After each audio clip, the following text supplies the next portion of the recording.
Hello dear student, welcome to our channel CS and IT engineering Gyan. हम लोग DBMS के tutorials देख रहे थे।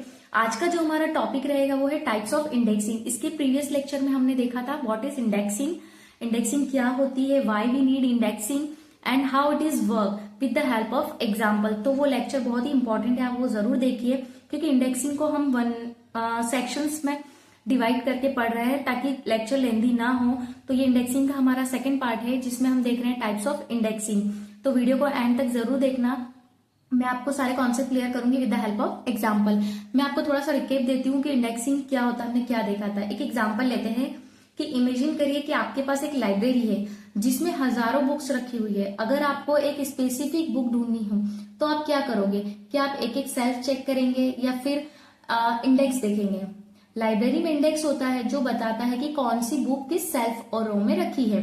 इसी तरह डेटाबेस इंडेक्सिंग का कंसेप्ट भी है। ये एक सर्चिंग टेक्निक है जो डेटा को फास्ट एक्सेस करने में हेल्प करती है। ठीक है, तो ये हमने देखा था इंडेक्सिंग में। अब यहाँ पर हमें देखना है टाइप्स ऑफ इंडेक्सिंग। तो there are two types of indexing, single level indexing and multi level indexing. यहाँ पर हम डिटेल में देखेंगे single level indexing with the help of example and multi level indexing with the help of example. And जो हमारी single level indexing है वो further divide है primary indexing, secondary indexing and clustered indexing. And multi level indexing जो है वो है B tree and B plus tree. ठीक है, तो इन सभी को हमें with the help of example देखना है। सबसे पहले हम यहाँ देखेंगे सिंगल लेवल इंडेक्सिंग। ठीक है, तो सिंगल लेवल इंडेक्सिंग क्या होती है सबसे पहले हम देखते हैं। सो यहाँ पर आप देखो कि जो सिंगल लेवल इंडेक्सिंग होती है का मतलब ये है कि एक इंडेक्स फाइल बनाई जाती है जो मेन डेटा फाइल्स का रेफरेंस होल्ड करती है। ठीक है, आप ऐसे समझो कि जो सिंगल लेवल इंडेक्स एक सिंपल टेक्निक है जो डेटाबेस में डायरेक्ट एक्सेस प्रोवाइड करती है। ये एक सर्चिंग फास्ट करने के लिए काम आती है, जैसे हम फोन, कॉन्टेक्ट्स, लाइब्रेरी कैटलॉग और डिक्शनरी में देखते हैं। अब सिंगल लेवल इंडेक्सिंग क्या होती है? In single level indexing an index is created directly on the data file. The index file contains search key and block pointer to locate the actual data.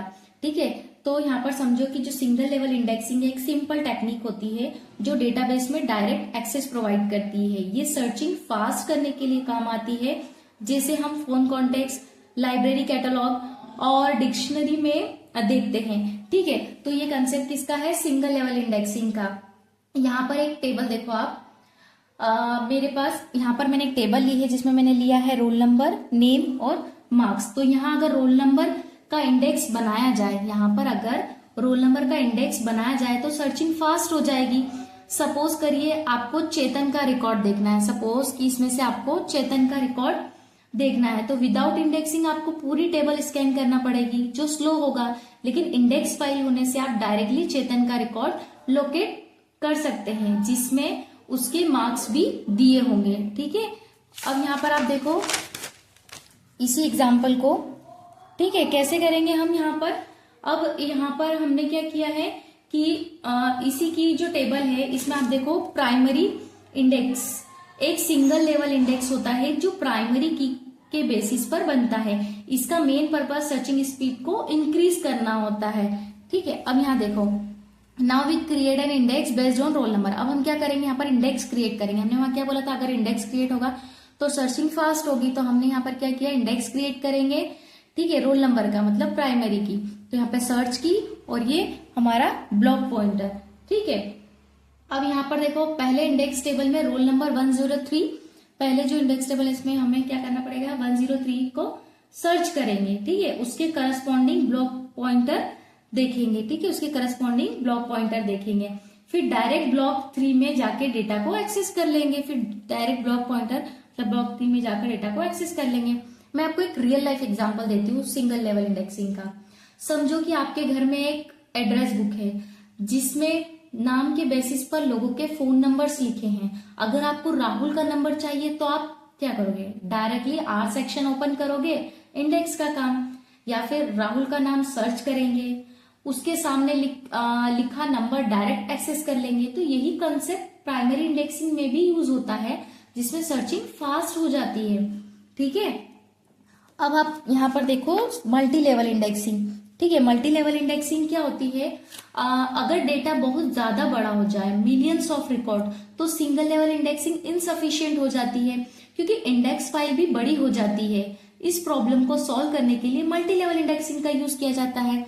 तो multi level indexing क्या होती है, when the single level index become too large we create multiple levels of indexing to manage it efficiently, this is called multi level indexing. मैंने आपको अभी बताया कि जो मल्टी लेवल इंडेक्सिंग होती है उसमें क्या होता है कि अगर डेटा बहुत ज्यादा बड़ा हो जाए, मिलियंस ऑफ रिकॉर्ड, तो सिंगल लेवल इंडेक्सिंग इनसफिशियंट हो जाती है, क्योंकि इंडेक्स फाइल भी बड़ी हो जाती है।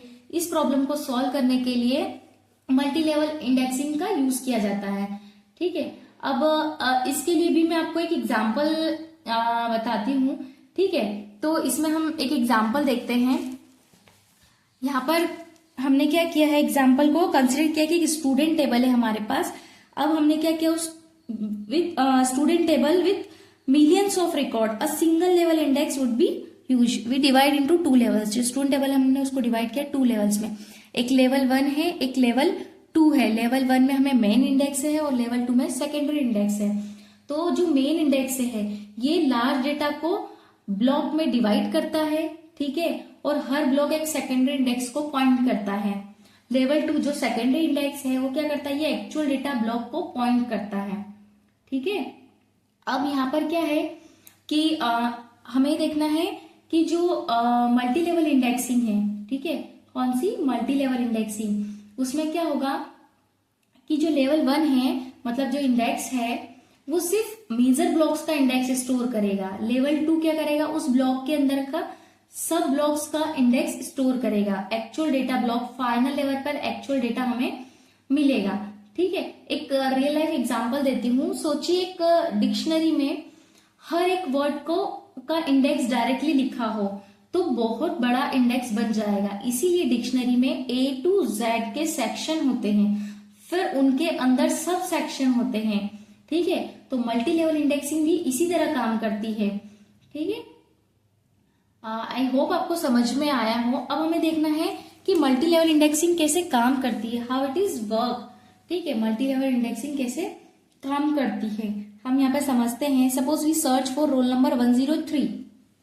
अब यहाँ पर देखो हमने क्या किया है, ये जो हमने टेबल ली है, अब यहाँ सोचो कि हमें सपोज सर्च करना है रोल नंबर 103। तो हम क्या करेंगे, स्टेप फर्स्ट, पहले हम इंडेक्स में देखेंगे कि 103 किस रेंज में आता है।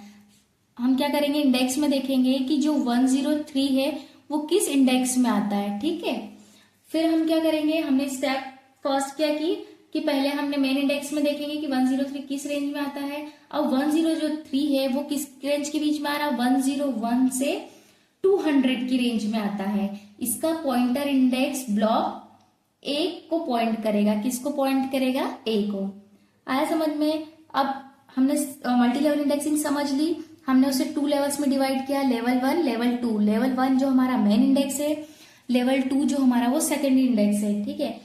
तो अब हमें देखना है कि काम कैसे करता है ना मल्टी लेवल इंडेक्सिंग। तो अगर हमें रोल नंबर 103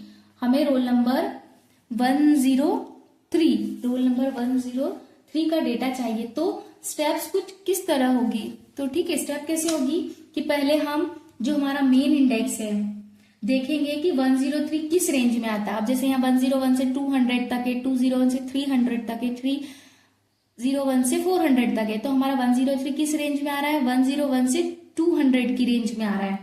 ठीक है। फिर इसका जो पॉइंटर इंडेक्स है वो ब्लॉक ए को पॉइंट करेगा। ठीक है, किसको पॉइंट करेगा, ब्लॉक ए को। अब स्टेप 2 क्या होगी, इंडेक्स ब्लॉक ए को एक्सेस करेंगे और वहां 103 की एंट्री को देखेंगे। ठीक है। अब यहाँ देखो ये ब्लॉक 3 को पॉइंट किया और वहां पे हमने 103 की एंट्री को देखा। तो 103 का पॉइंटर ब्लॉक 3 को पॉइंट करेगा। फिर स्टेप 3 में हम क्या करेंगे, डायरेक्ट ब्लॉक 3 एक्सेस करेंगे, डेटा रिट्राइव कर लेंगे। ठीक है। सो ये हमारा एग्जाम्पल था। ठीक है। अब समझो कि आपको लाइब्रेरी में एक स्पेसिफिक बुक ढूंढनी है। ठीक है।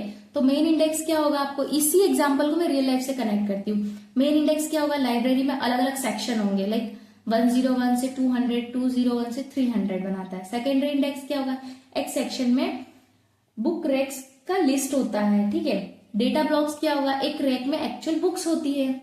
अगर आपको एक स्पेसिफिक बुक चाहिए तो पहले आप क्या करेंगे, स्टेप्स क्या होगी, पहले देखोगे कि बुक कौन सी कैटेगरी है, मेन इंडेक्स में आती है, ठीक है।